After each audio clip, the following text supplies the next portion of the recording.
नमस्कार, प्रदेश हमारा में आपका स्वागत है। मैं हूं आपके साथ माजिद अंसारी। और अब बात प्रदेशवासियों को मिले गहलोत गिफ्ट की। दरअसल सीएम गहलोत ने ग्रामीण और शहरी क्षेत्र में निर्धारित मात्रा तक पेयजल को बिल से मुक्त करने की घोषणा कर दी है। इसी घोषणा के साथ 1 अप्रैल से बनने वाले बिलों में रियायत मिलेगी।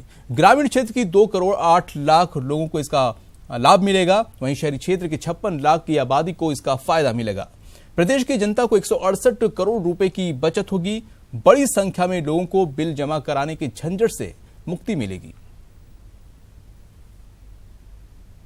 एलपीसीडी पानी के उपभोग तक वाटर चार्जेस समाप्त करने का निर्णय लिया हम लोगों ने। ये बड़ा निर्णय है। और अन्य ग्रामीण क्षेत्रों में भी पानी के उपभोग पर वाटर चार्जेस इत्यादि नहीं ले जाएंगे।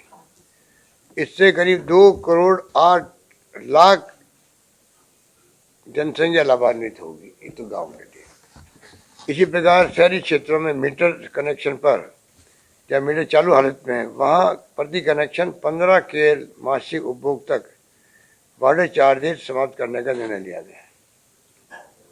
इस प्रकार के कनेक्शनों पर प्रति कनेक्शन 15 केएल मासिक उपभोग तक वर्तमान व्यवस्था के अनुसार सीवरेज एवं डेवलपमेंट चार्जेस सरचार्ज भी लागू नहीं होंगे, जिससे 56 लाख की आबादी शहरों में रहती है उसको लाभ मिलेगा। इसमें फ्लैट रेट बिलिंग भी शामिल है। फ्लैट रेट बिलिंग भी शामिल है। शहरी क्षेत्रों में जहां फ्लैट रेट बिलिंग की व्यवस्था है वहां भी वाटर चार्जेस नहीं लेने का निर्णय लिया गया है। 1 अप्रैल 19 से जारी किए जाने वाले पानी के बिलों में उपरोक्त व्यवस्था के अनुसार बिलिंग की जाएगी 1 अप्रैल से। इस प्रकार लगभग 161 करोड़ रुपए जनता की बचत होंगे।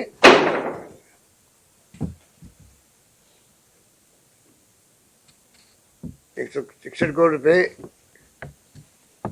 माफ किए जाएंगे और जनता को फायदा मिलेगा। जन स्वास्थ्य अभियान विभाग द्वारा शहरी क्षेत्रों में सघन अभियान चलाकर ऐसे मीटर कनेक्शन जहां मीटर चालू हालत में नहीं है वहां अगले 2 वर्ष के भीतर मीटर बदलने की प्रक्रिया पूर्ण की जाएगी।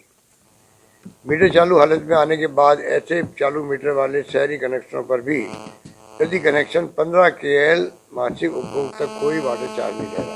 ठीक है। अब जो बड़े बड़े हैं वो तो छोड़ दीजिए, इनको ना कोई लाइन में खड़ा होना पड़ेगा ना जमा कराने की वो जो असुविधा होती है जमा कराने के लिए और सर क्या एक्स्ट्रा पेनल्टी लग जाती है, सब खत्म हो जाएगा। ये बड़ा निर्णय आज सरकार ने आर्थिक मामलों के विकास के सचिव सुभाष चंद्र गर्ग को नया वित्त सचिव नियुक्त किया है। कार्मिक मंत्रालय द्वारा जारी आदेश के मुताबिक प्रधानमंत्री नरेंद्र मोदी की अध्यक्षता वाली मंत्रिमंडल की नियुक्ति समिति ने गर्ग को वित्त सचिव बनाए जाने को मंजूरी दी है। वो एएन झा का स्थान लेंगे, जो गत 28 फरवरी को सेवानिवृत्त हुए थे। 58 वर्षीय गर्ग राजस्थान कैडर के 1983 बैच के आईएएस अधिकारी हैं, जो जून 2017 से आर्थिक मामलों के विभाग में सचिव के तौर पर काम कर रहे थे। ऐसी परंपरा है कि वित्त मंत्रालय के 5 सचिवों में से सबसे सीनियर सचिव को ही वित्त सचिव बनाया जाता है।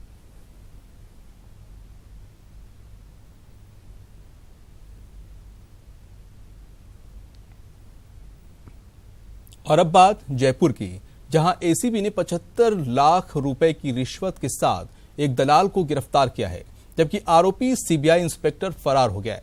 देखिए रिपोर्ट।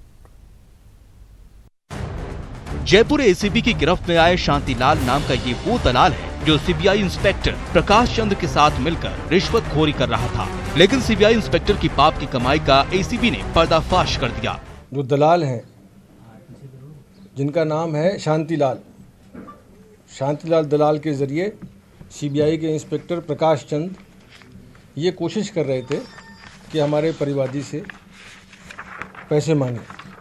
पहले वो 90 लाख उससे प्राप्त कर चुके थे। 90 लाख पहले वो 90 लाख उससे प्राप्त कर चुके थे और उसके अलावा वापस और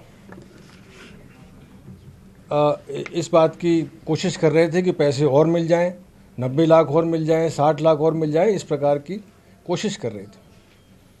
ये सारे वार्तालाप दलाल के जरिए हो रहे थे।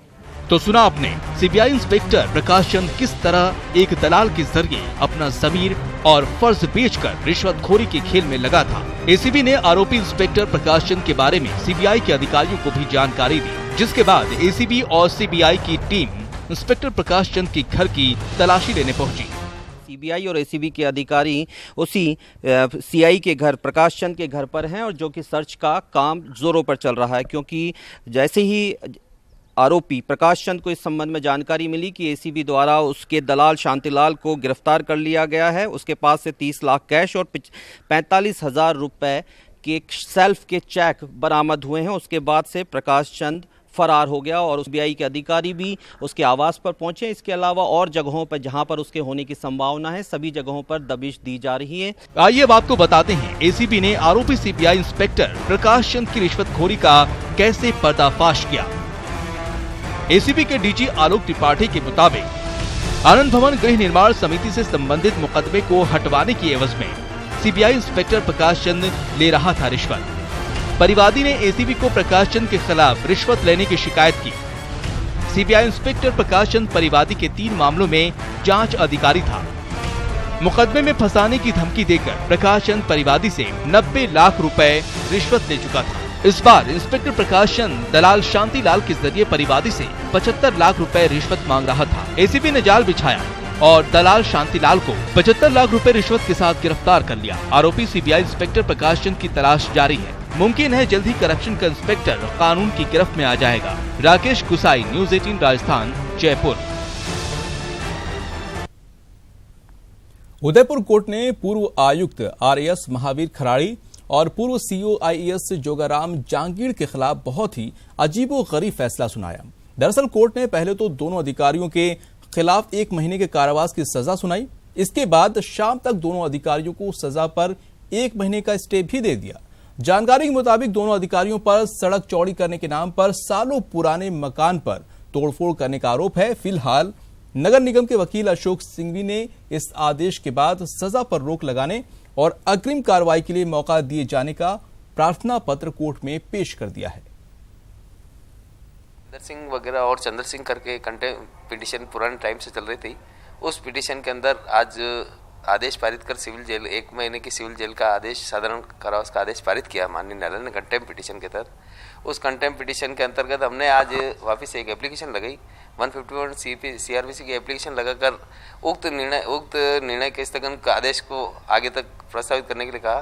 तो न्यायालय द्वारा 1 महीने की हमारी एप्लीकेशन स्वीकार करके 8/4/2019 को उसकी पेशी नियत रखी। तब तक के लिए उस आदेश को अप्रभावी करे स्थगन आदेश दे दिया है। तब तक अभी कोई सिविल जेल का कोई प्रोविजन है नहीं। राज्य के कार्मिक विभाग ने 8 मार्च को आईपीएस पंकज चौधरी के बर्खास्तगी के आधिकारिक आदेश जारी कर दिए हैं। कार्मिक विभाग के आदेश में बर्खास्तगी 7 मार्च से बताई गई है। आदेश में भविष्य में सरकारी सेवा के लिए अयोग्य माना गया है। केंद्रीय गृह मंत्रालय ने 6 मार्च को पंकज कुमार चौधरी को सेवा से बर्खास्तगी के आदेश जारी किए थे। बर्खास्तगी की प्रमुख वजह 2 पत्नियां होना बताया गया है।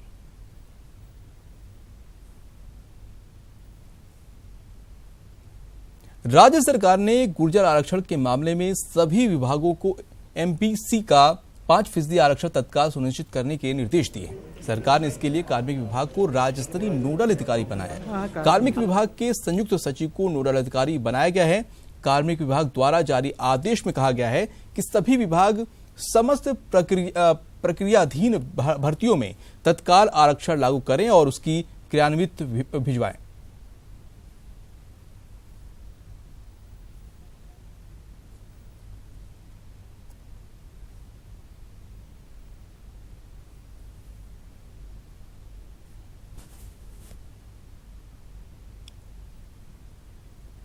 और बढ़ते अगली खबर पर। जयपुर में अध्यापक शिक्षा में संभावनाओं और चुनौतियों पर 2 दिवसीय सम्मेलन की शुरुआत हुई, जिसमें कई कॉलेजों के प्रतिनिधियों ने हिस्सा लिया। इस दौरान शिक्षा में सुधार करने के उपायों पर बल दिया गया। इसके साथ ही इस क्षेत्र में सुधार के लिए भी चर्चा की गई। बात करना चाह रहे हैं कि कैसे टीचर एजुकेशन इन इंडिया को बेटर बनाया जाए। जैसा कि कई बार बातें आती हैं सामने, बार बार आती हैं कि चैलेंजेस हैं टीचर एजुकेशन में और एजुकेशन में। तो टीचर एक बहुत इम्पॉर्टेंट कड़ी है, उसकी तरफ एक नज़र से देखा जाए और अगर कोई समस्याएं हैं तो उनको मिलजुल के सुलझाया जाए। ये हमारे इस 2 दिन की कॉन्फ्रेंस का मुद्दा। करते हैं अंतर्राष्ट्रीय महिला दिवस की। आज इस खास मौके पर जयपुर में 1 लाख सैनिटरी नैपकिन बांटे गए। इस दौरान महिलाओं को पैड की उपयोगिता और सुरक्षा के महत्व को समझाया गया। दिया कुमारी फाउंडेशन की अध्यक्ष ने महिलाओं को स्वास्थ्य और सुरक्षा के महत्व को समझाया।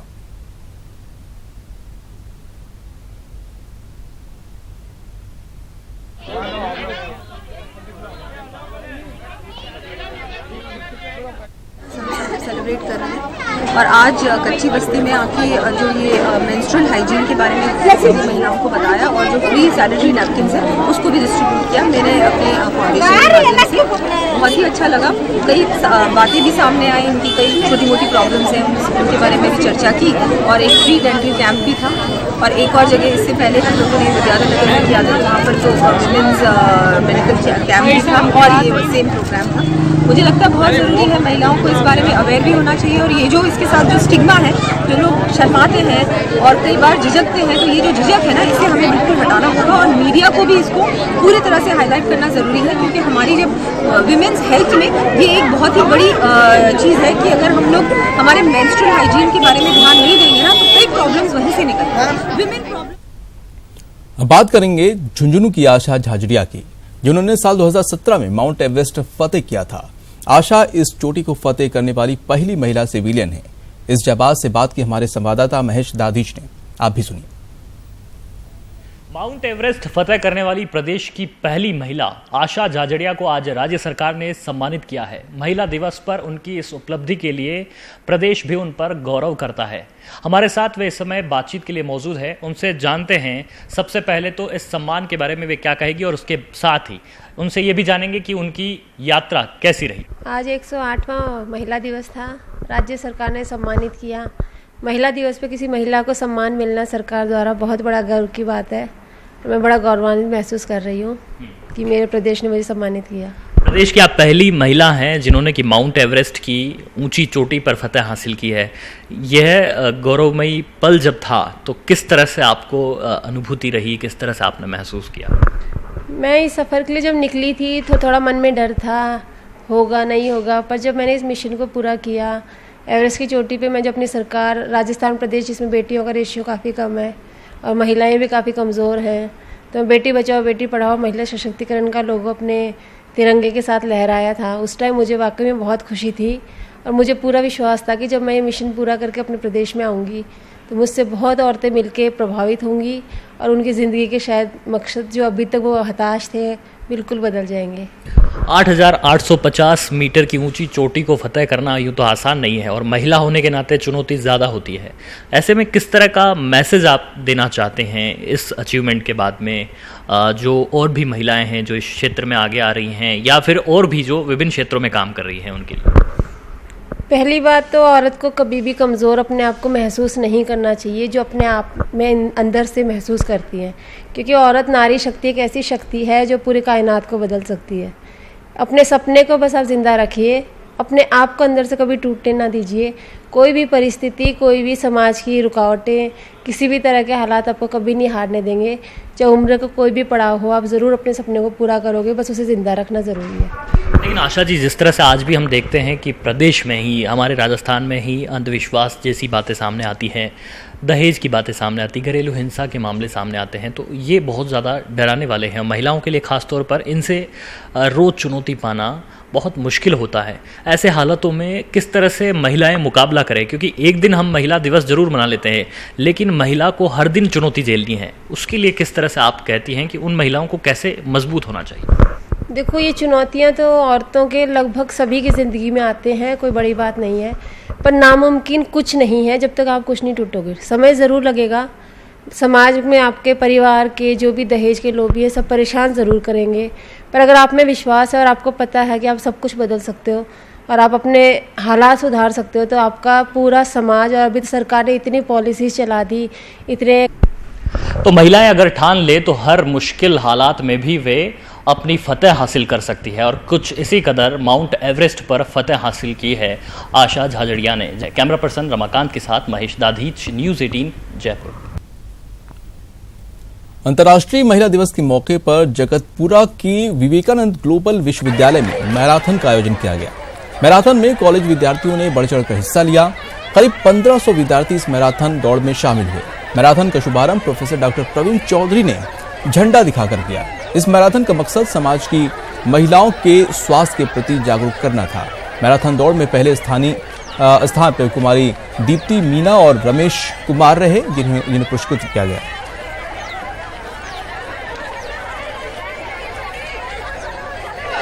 मैं इस यूनिवर्सिटी में एक मैराथन रन ऑर्गेनाइज करी थी 9 के साथ कोलैबोरेशन के अंदर। इसमें हमारे एनर्जी पार्टनर थे रेड बुल, और इसमें करीब 1500 स्टूडेंट्स ऐसे हैं जिन्होंने इसमें पार्टिसिपेट करा। ये रन एक इसलिए ऑर्गेनाइज करी गई कि हम एक अवेयरनेस क्रिएट कर सकें सोसाइटी के अंदर towards the problems of women. और मैं आपको ये बात कहते हुए बड़ा हर्ष होता है कि हमारी यूनिवर्सिटी के अंदर जो वुमेन्स की संख्या है, वुमेन स्टूडेंट्स की जो संख्या है, वो पिछले साल के मुकाबले इस साल दुगनी से ज़्यादा हो गई है। तो ये यूनिवर्सिटी जो है वो वुमेन का बहुत सम्मान करती है, और यहाँ पे जो वुमेन स्टूडेंट्स हैं हमारे यहाँ, वो बहुत ही कंफर्टेबल फील करते हैं। इसीलिए हमने देखा कि हमारे यहाँ जो स्टूडेंट्स की स्ट्रेंथ है, वुमेन्स की जो स्ट्रेंथ है स्पेशली, वो डबल से ज़्यादा हो गई लास्ट ईयर के कंपैरिजन के अंदर। और आज का दिन इसलिए भी बहुत ज़रूरी है कि इसके थ्रू, आज के दिन के थ्रू हम एक सारे विश्व में एक मैसेज भेजना चाहते हैं कि विमेंस की राइट्स के लिए सम्मान किया जाए। और हम इस रन के थ्रू एक इंटरनेशनल लेवल पे जो एक कंपटीशन हो रहा है, जिसमें Guinness book of world records और Limca book of world record के लिए 500 सिटीज़ हमारे देश की जहाँ पे ये रन ऑर्गेनाइज करा गया, हम बहुत खुश हैं कि हम उसमें पार्टिसिपेट। अंतर्राष्ट्रीय महिला दिवस पर कर्मचारी राज्य बीमा निगम जयपुर के प्रधान कार्यालय में समारोह आयोजित हुआ। न्यूज़ 18 राजस्थान की महिला सदस्य पूर्णिमा सोनी कार्यक्रम की मुख्य अतिथि रहीं। मौके पर छात्राओं ने चित्रकारी के माध्यम से नारी सशक्तिकरण का संदेश दिया। कार्यक्रम में बेहतर चित्रकारी करने वाली छात्राओं को सम्मानित भी किया गया।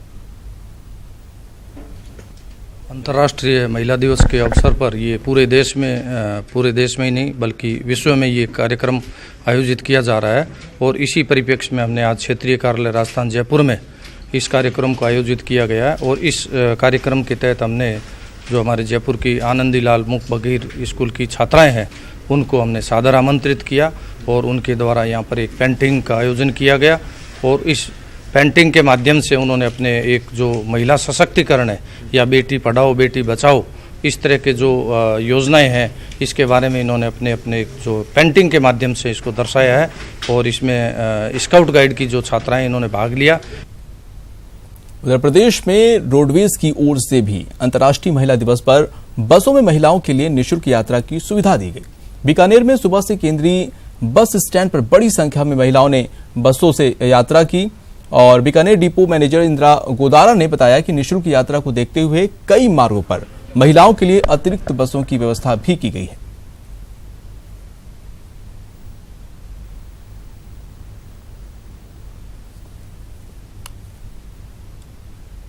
और इसी के साथ इस बुलेटिन में इतना ही। दीजिए इजाजत।